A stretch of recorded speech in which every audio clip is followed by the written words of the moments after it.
ina-order tayong pinaka-balas ng HID para sa headlight ng TA64W 3 layers. So na-diagnose natin, hindi umiilaw tong kabila, kaya naman siya sa diagnostic test na nilipat natin yung kabilang headlight dito sa umiilaw. So tinignan natin, wala din power itong linya niya at total sira talaga itong balas.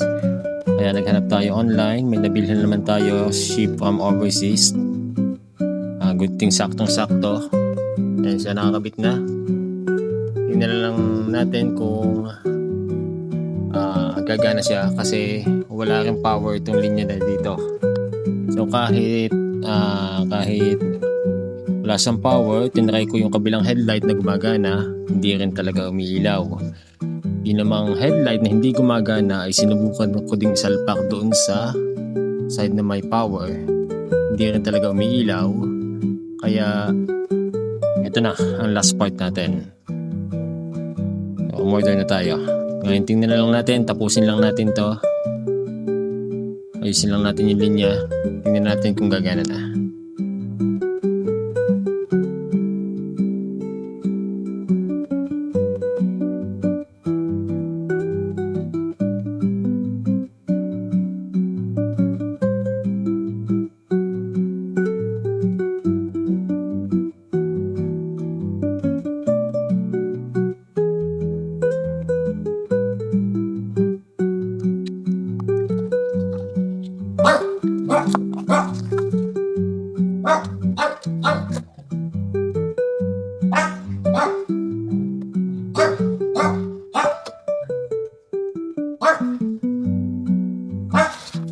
Ayos!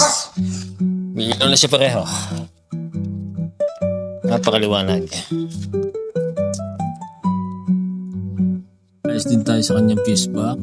Bale, putol ang fuse na to. So, in-observe naman natin, hindi na siya cut ng line noong ating nagawa linya. Yan. Inuna ko itong sa left na headlight, sinubukan ko siyang ilagay dito, nag-cut siya. So ibig sabihin shortage ang linya nung binuhay ko ang headlight. Tapos ginawa ko, ginumper na lang natin ng napakaliit na wire para in case na may short circuit, siya din ang unang mapuputol bago ko palitan ng bagong fuse. So ngayon naman, nung napalitan na natin ng balas, ang headlight, hindi na siya nagtitrip. Ibig sabihin, shortage talaga yung balas na inalis natin.